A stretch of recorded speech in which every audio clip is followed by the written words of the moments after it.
사도 요한은 요한계시록 12장에서 해로 옷을 입은 여자와 큰 붉은 용 사이에 전투가 벌어지는 표적을 보았습니다. 그리고 이제 요한계시록 13장에서 또 다른 표적을 환상으로 보는데, 그것이 바로 두 짐승에 관한 환상입니다. 하나는 바다에서 올라오는 짐승이었고, 다른 하나는 11절부터 시작되는 땅에서 올라오는 짐승에 관한 것이었습니다. 사도 요한은 1절과 11절에서 내가 보니, 내가 보매 라고 말하므로 이 두 짐승에 관한 환상을 자신의 눈으로 직접 목격했음을 밝히고 있습니다. 오늘 우리가 읽은 1절부터 10절의 말씀은 이 두 짐승 가운데 첫 번째 짐승인 바다에서 올라온 짐승에 관한 계시입니다.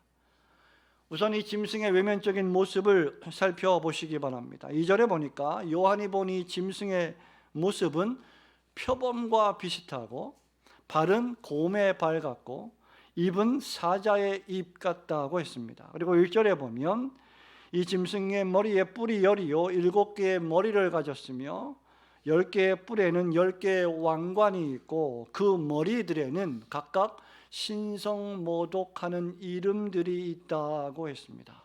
아주 기괴한 모습을 띠고 있는 짐승이 아닐 수 없지요.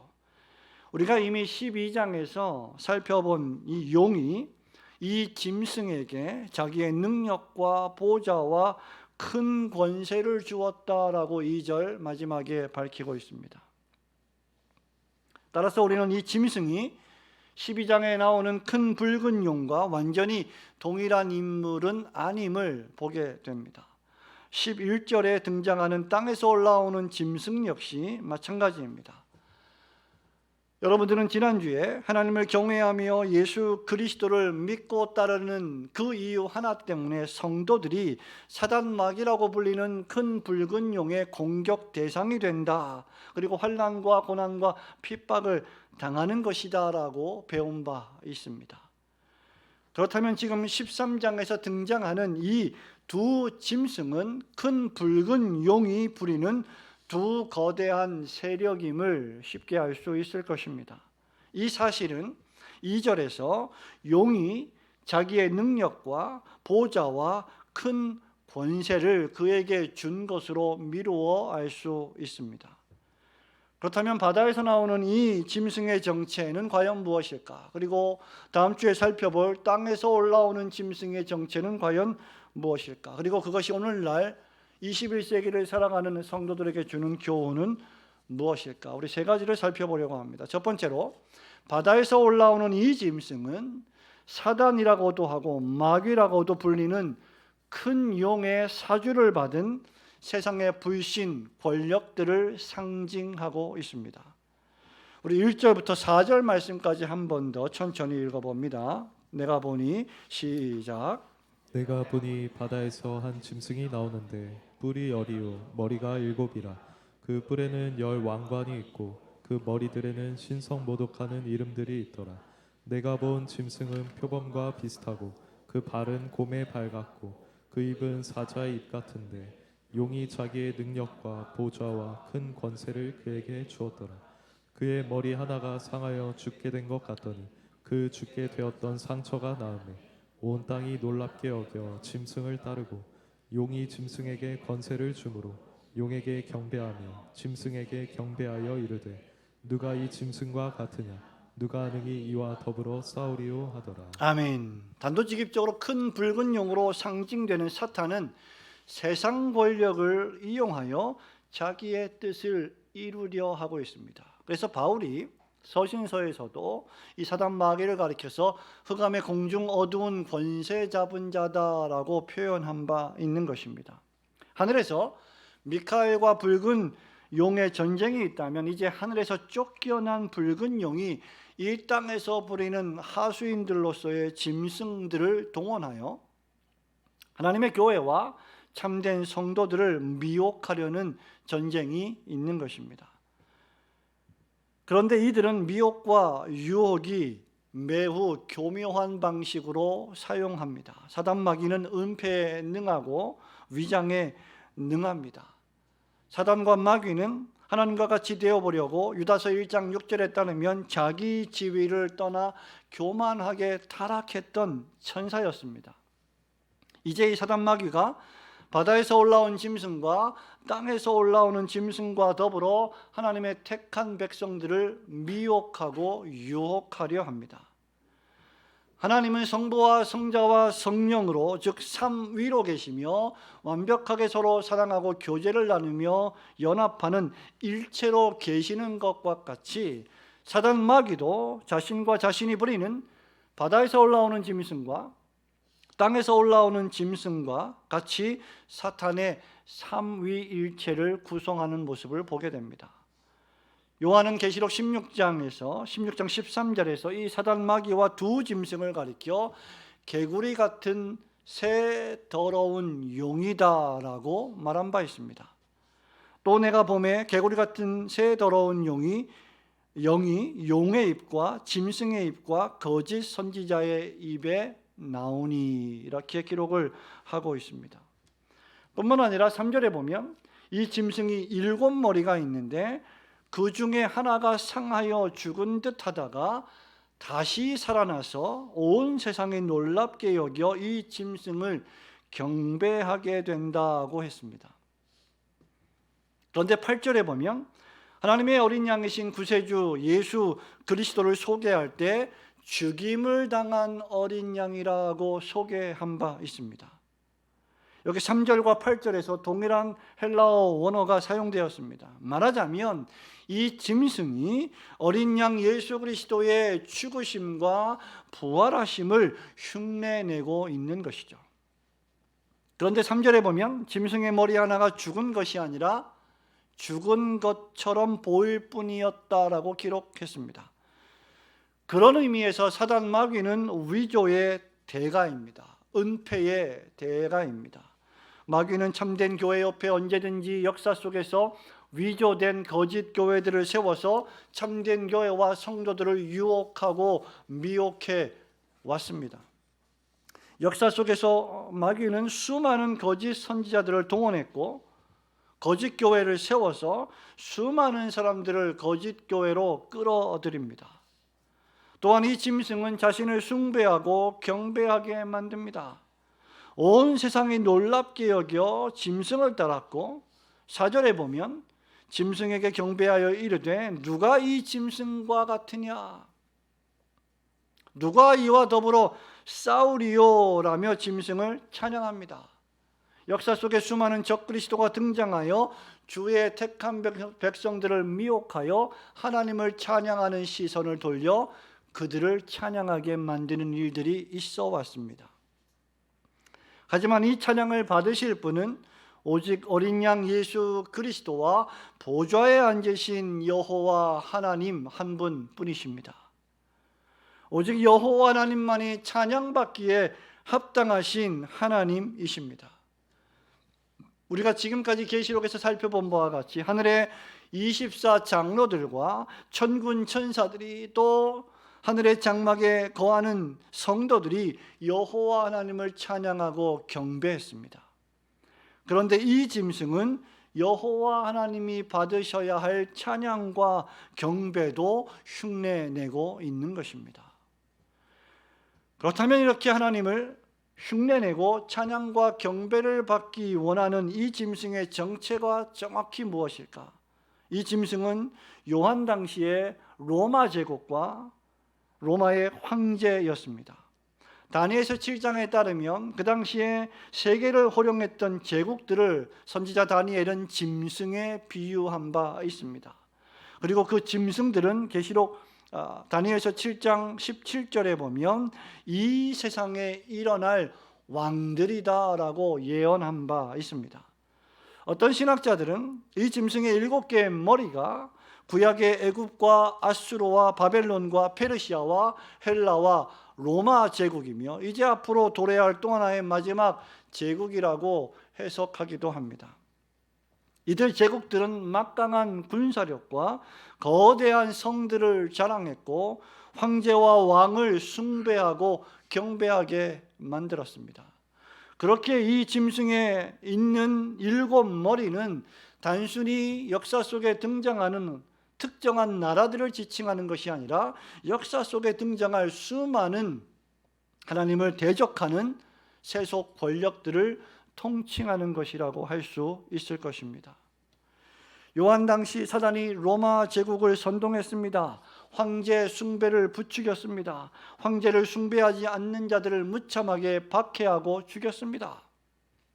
수많은 그리스도인들이 콜로세움에서 사자의 밥이 되었습니다. 반면에 황제를 숭배하는 자들은 황제로부터 복을 받고 로마 제국의 보호를 받으며 평안을 누리게 될 것이고 모든 것을 얻고 형통하게 될 것을 믿으며 황제를 찬양했습니다. 이런 제국들은 구약과 신약의 역사 속에 존재해 왔고 또 앞으로도 언제든지 존재하게 될 것입니다. 오늘날에도 모습만 다를 뿐 로마 제국과 같은 세속 권력들이 마땅히 돌려야 할 영광을 하나님께 돌리지 않고 자신들이 가로채고 있습니다. 이것이 바로 1절에 보면 바다에서 올라온 짐승의 머리에 신성모독이라는 이름들이 있다고 한 이유입니다. 오직 하나님만이 받으셔야 할 영광과 경배와 찬송을 이 짐승이 가르치며 신성을 모독하는 것입니다. 오늘날 우리가 살아가고 있는 이 21세기에 하나님을 대적하는 수많은 사상과 권력과 모든 기관들이 전부 다 신성 모독의 이름을 가지고 있는 모습을 띠면서 하나님을 경배하지 않는 것을 우리는 보게 됩니다. 그러므로 참된 성도들은 오직 하나님만 받으셔야 할 경배와 찬양을 짐승에게 돌려서는 안 될 것이며 더 나아가 자기 자신들에게 돌려서도 안 될 것입니다. 오직 하나님께만 드려야 할 영광을 가로채는 짐승의 세력을 우리가 말씀과 기도 가운데 잘 분별하여 여러분 평생에 하나님께만 참된 경배와 찬양을 드리시는 성도들이 되시기를 주님의 이름으로 축원합니다. 두 번째로 바다에서 올라오는 짐승은 용에게서 받은 능력과 권세를 사용하여 하나님을 비방하고 하나님을 경외하는 경건한 성도들을 공격한다는 사실을 깨닫게 됩니다. 5절과 6절 말씀을 한 번 더 보겠습니다. 또 짐승이 시작. 또 짐승이 과장되고 신성모독을 말하는 입을 받고 또 42달 동안 일할 권세를 받으니라. 짐승이 입을 벌려 하나님을 향하여 비방하되 그의 이름과 그의 장막 곧 하늘에 사는 자들을 비방하더라. 아멘. 이어지는 5절, 6절, 7절 말씀에 보면 바다에서 올라오는 이 짐승의 큰 두 가지 활동을 기록하고 있습니다. 하나는 입을 벌려서 하나님을 비방하고 그리고 하나님의 장막에 사는 자들을 비방한다고 했습니다. 그리고 7절에 보면 다른 하나는 땅에 있는 성도들과 맞서 싸워 이기는 것이라고 했습니다. 앞서 2절에 보면 짐승의 입이 사자와 같다고 했죠. 그리고 그 입은 과장되고 신성모독을 말하는 입이었습니다. 이 짐승이 이 입을 가지고 42달 동안 역사 속에서 활동할 것이라고 예언했습니다. 42달이란 여러분 이미 계속해서 말씀을 들으신 것처럼 종말의 시대에 대한 일반적 표현입니다. 예수 그리스도께서 사람의 몸을 입고 오셔서 고난받으시고 돌아가시고 장사 지낸 바 되셨다가 사흘 만에 부활하시고 승천하신 순간부터 그리스도께서 다시 오실 재림의 날까지의 모든 시간들을 일반적으로 42달, 한 때와 두 때와 반 때 1260일이라고 계시록은 기록하고 있는 것입니다. 이 재림 전에 모든 시간 동안 이 짐승이 하는 일이 하나님을 비방하고 하늘에 사는 성도들을 비방하는 활동이라는 것입니다. 그런데 이 짐승이 사용하는 무기가 무엇입니까? 발톱도 아니고 날카로운 이빨도 아닙니다. 도리어 말을 하는 입이라고 했습니다. 앞서 사단이 흉내내기에 대가 위조의 대가라고 말씀드린 바 있습니다. 사단은 이 짐승에게 또다시 능력을 주어서 하나님의 말씀을 하는 것처럼 흉내내게 하는 것입니다. 우리 예수님께서 40일 동안 이 세상에 오셔서 40일 동안 금식하신 후에 몹시 줄이셨습니다. 그때 마귀가 예수님을 찾아와 시험했습니다. 이 돌들로 떡덩이를 만들어 보라고 했습니다. 그때 우리 예수님께서 하신 말씀이 무엇입니까? 마태복음 4장 4절이지요. 너무 유명한 말씀입니다. 예수께서 대답하여 이르시되 기록되었으되 사람이 떡으로만 살 것이 아니요 하나님의 입으로부터 나오는 모든 말씀으로 살 것이라 하였느니라 하시니. 성도 여러분, 여러분들에게 하나님의 입으로 나오는 말씀은, 그래서 성령의 감동하심으로 기록된 성경의 말씀은 여러분의 신앙생활의 전부라 해도 과언이 아닙니다. 하나님의 말씀인 성경은 구원과 행위의 유일무이한 법칙이며 우리의 생명의 양식입니다. 사단이 이것을 잘 알기 때문에 짐승에게 입을 주어서, 입을 무기로 주어서 사람들로 하여금 생명의 양식인 하나님 말씀에 집중하지 못하게 하고 도리어 짐승의 말에 귀를 기울이게 하는 것입니다. 이것이 바로 짐승이 하는 신성 모독의 일입니다. 로마 제국과 로마 황제와 같이 바다에서 올라온 짐승 자체가 자신을 하나님과 동일시하고 하나님으로 경배하기를 원하기 때문입니다. 이 세상의 모든 세속 권력들은 그러한 경향을, 그러한 본성을 지니고 있습니다. 여기 5절에 보면 짐승이 과장된 말을 한다고 했는데, 과장된 말이란 큰 말, 거대한 말을 뜻합니다. 하나님을 배반하고 타락한 제국과 역사 속의 황제들과 왕들은 저마다 자랑한 것이 바로 거대한 제국입니다. 큰 성이었습니다.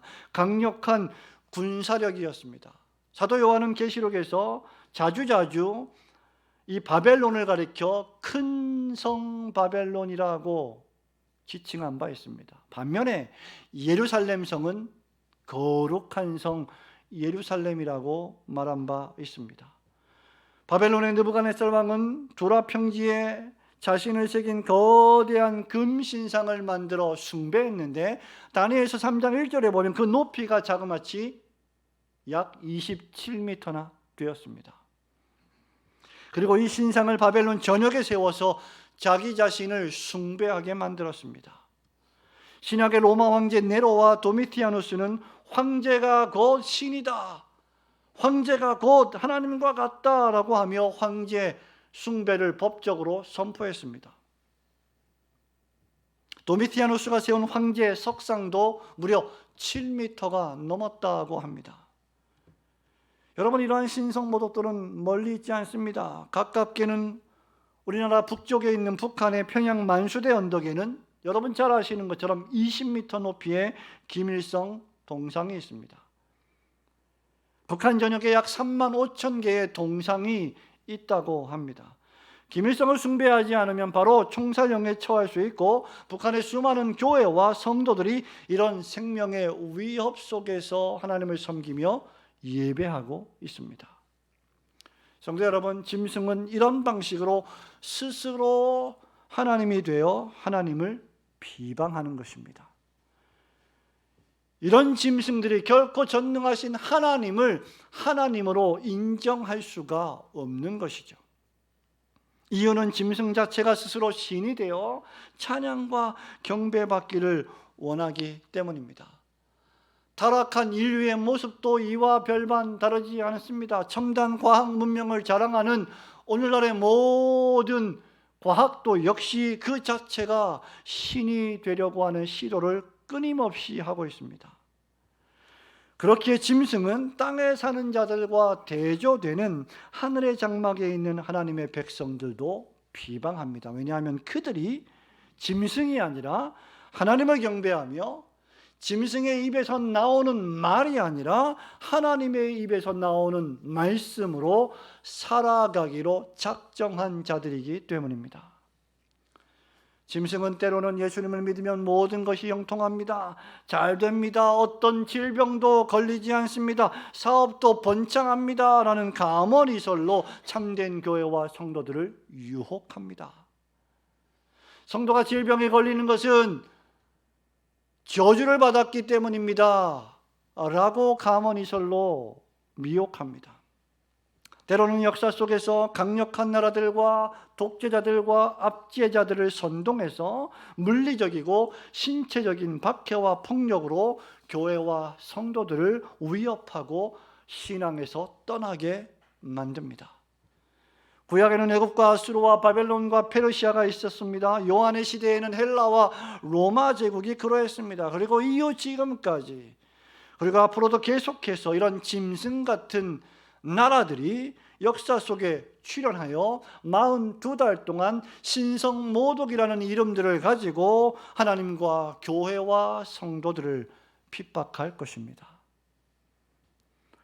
그러므로 지금 우리가 살고 있는 이 시대가 평화의 시대라고 쉬이 안심하거나 신앙생활에 게을리한다면 그것은 치명적인 어려움을 겪게 되는 결과를 맞이하게 될 것입니다.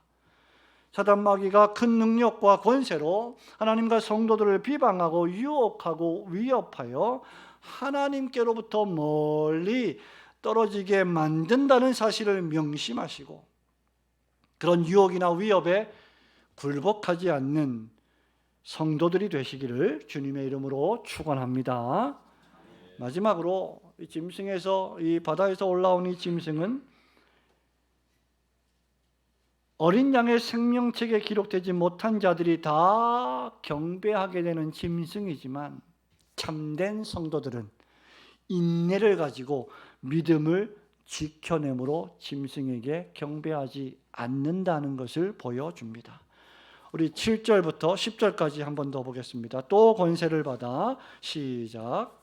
또 권세를 받아 성도들과 싸워 이기게 되고 각 족속과 백성과 방언과 나라를 다스리는 권세를 받으니 죽임을 당한 어린 양의 생명책에 창세 이후로 이름이 기록되지 못하고 이 땅에 사는 자들은 다 그 짐승에게 경배하리라. 누구든지 귀가 있거든 들을지어다. 사로잡힐 자는 사로잡혀 갈 것이요 칼에 죽을 자는 마땅히 칼에 죽을 것이니 성도들의 인내와 믿음이 여기 있느니라. 아멘. 7절에 보면 이 짐승이 권세를 받아 성도들과 싸워 이긴다고 했습니다. 현실 세계 속에서 사단과 마귀의 권세는 강력합니다. 7절에 보면 이기는 자가 누구입니까? 성도입니까? 아닙니다. 이기는 자는 성도가 아니라 짐승이라고 했습니다. 그런데 지금까지 우리는 요한계시록의 대주제가 무엇이라고 했습니까? 요한계시록의 주제가 무엇이라고 했습니까? 예수 그리스도의 승리요 교회의 궁극적 승리라고 말씀드렸습니다. 그런데 교회가 아니라, 성도가 아니라 짐승이 이긴다, 짐승이 싸워 이긴다라는 이 말씀을 우리가 어떻게 이해해야 하겠습니까? 물론 우리는 이 승리가 궁극적이며 최종적 승리가 아님을 알 수 있습니다. 앞서 말씀드린 바와 같이 42달간의 일시적인 승리임을 깨달아야 합니다. 사단 마귀에 승리하는 기간은 정해져 있습니다. 그리고 그 승리조차 계속되는 계시록의 말씀의 20장에 따르면 1000년 동안 상징적으로 결박되어 있는 상태에서 얻는 승리입니다. 그리고 그 사단 마귀의 궁극적 패배 역시 정해져 있고 계시록이 기록하고 있으며 마지막 날에 교회와 그리스도가 성도들이 승리한다고 결론을 맺고 있습니다.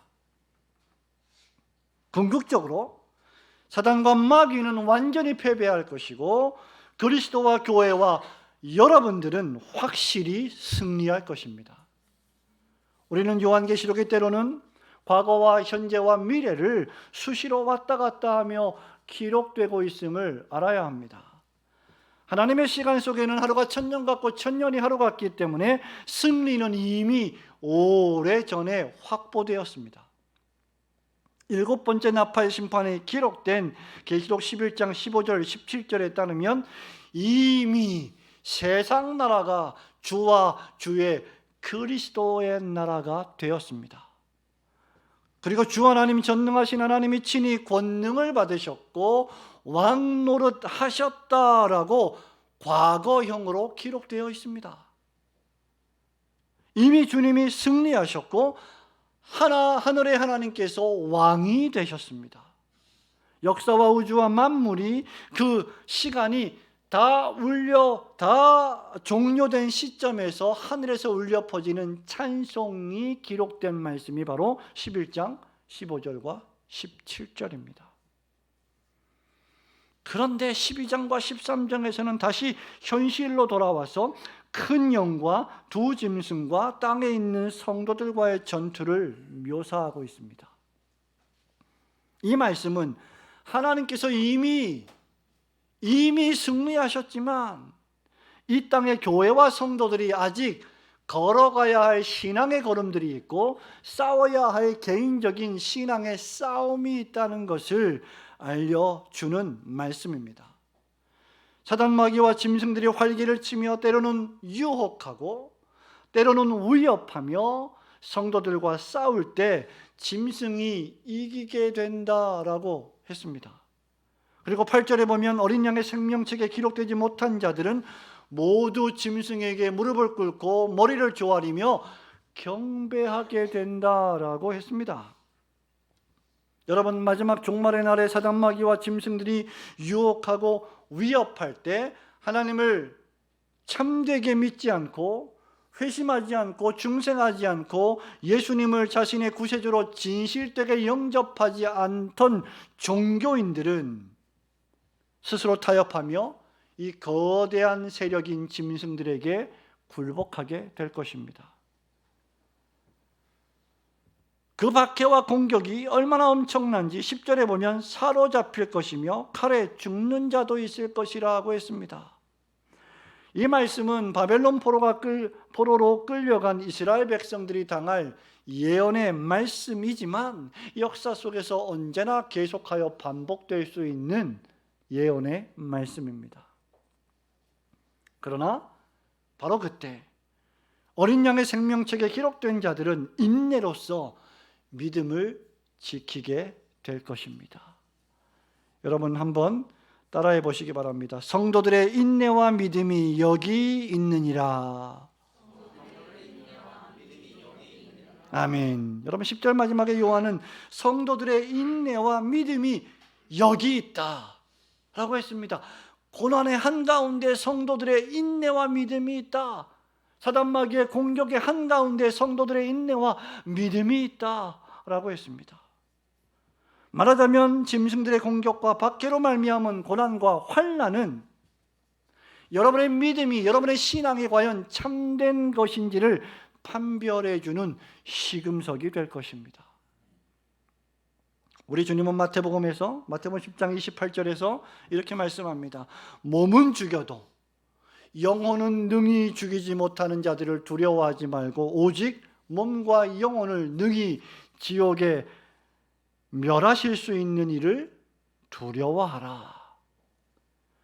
짐승은 여러분의 몸이나 여러분의 재산이나 여러분의 육체적인 생명을 해할 수는 있지만 여러분의 영혼을 취할 수는 절대 없습니다.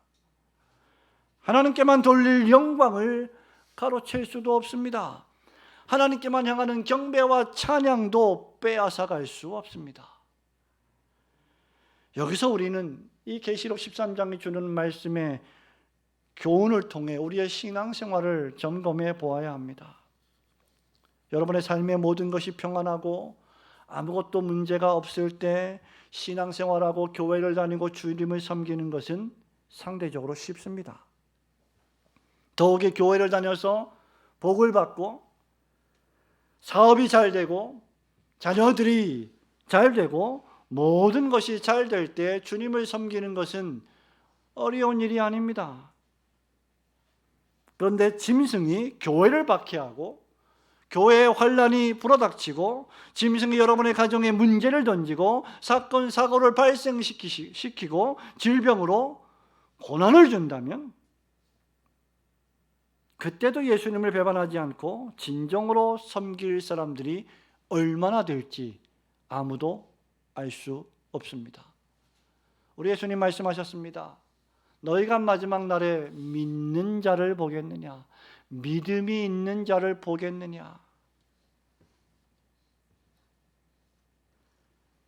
여러분, 만일 그렇다면 아무 문제가 없으며 하나님께서 많은 복을 주실 때 우리는 더욱 주님을 잘 섬기며 주님의 몸된 교회에 더욱 충성하며 봉사해야 하지 않겠습니까? 여러분, 이런 때조차 주님을 예배하고 섬기는 일을 게을리 한다면, 미온적으로 한다면 환난이 불어닥칠 때 어떻게 주님을 배반하지 않고 주님을 경배하며 섬길 수 있겠느냐 말입니다.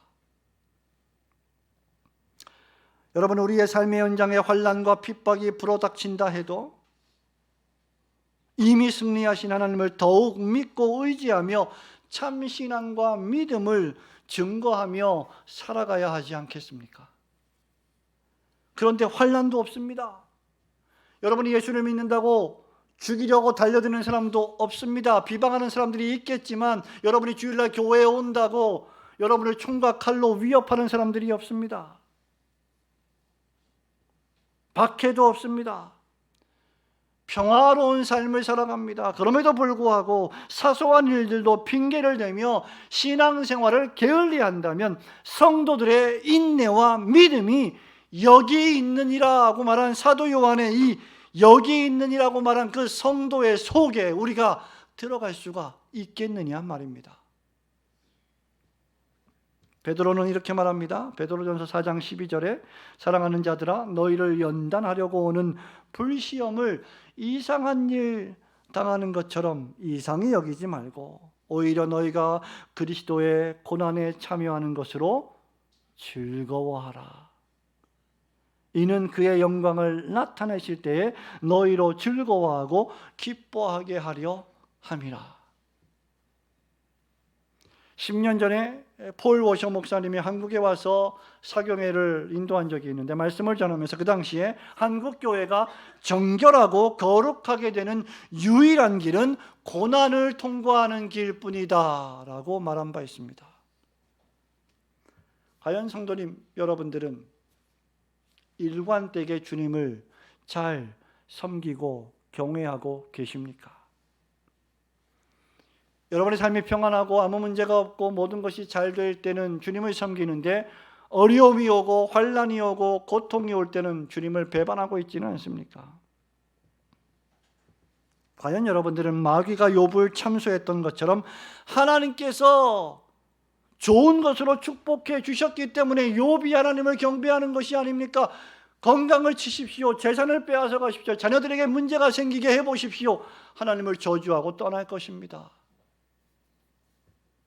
그 물질을 거두어 가셔도 어떤 어려움이 온다 할지라도 과연 참으로 하나님을 경배하고 섬기는 인내와 믿음을 지키는 성도들이십니까? 그러므로 성도 여러분, 이 말씀이 우리에게 주는 교훈은 명백합니다. 오직 하나님을 향한 인내와 믿음을 지키는 성도들만이 어린 양의 생명책에 기록된 자들이라는 사실입니다.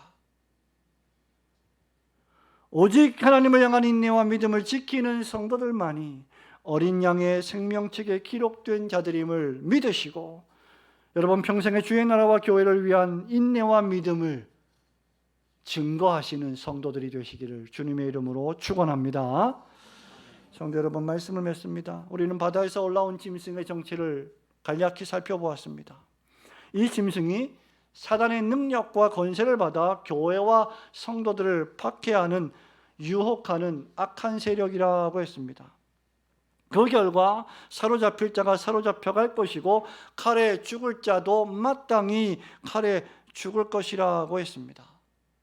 여러분, 우리가 살고 있는 이 세상을 보십시오. 온통 정신없는 난리와 난리, 소문과 소문을 통해서 우리가 이미 사로잡혀가고 있지 않습니까? 우리가 이미 흘러 떠내려가고 있지 않습니까? 하나님으로부터 떠나고 말씀으로부터 떠나고 우리의 시선이 세속에 집중되어 있지 않습니까?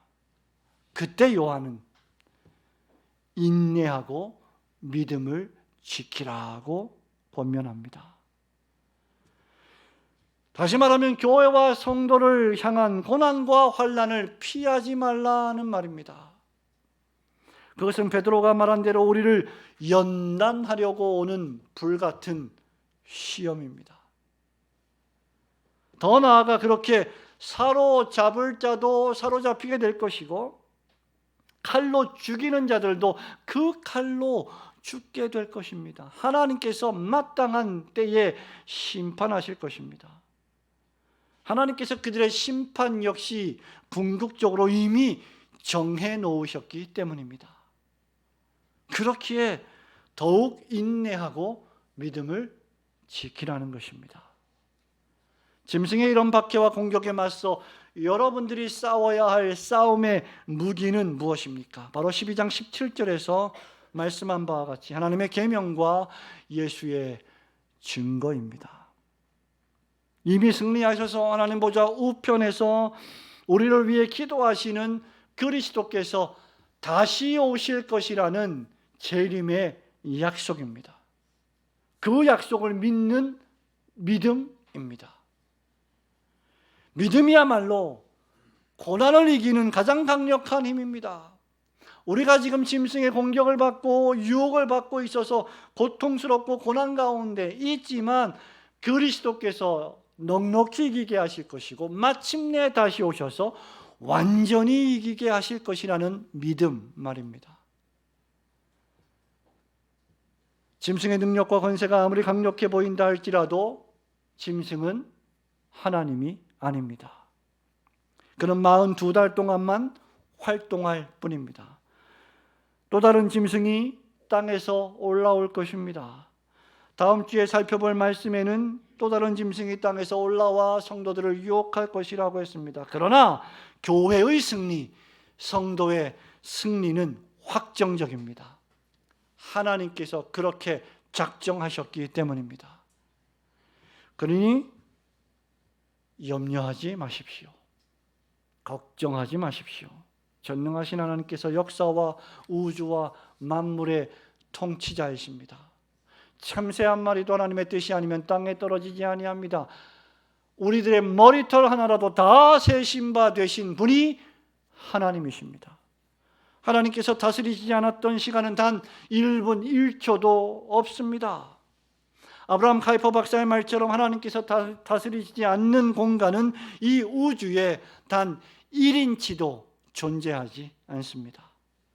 만물이 주에게서 나오고 주로 말미암고 주에게로 돌아갈 것입니다. 그러므로 영광은 오직 하나님께만 세세 무궁토록 있을 것입니다.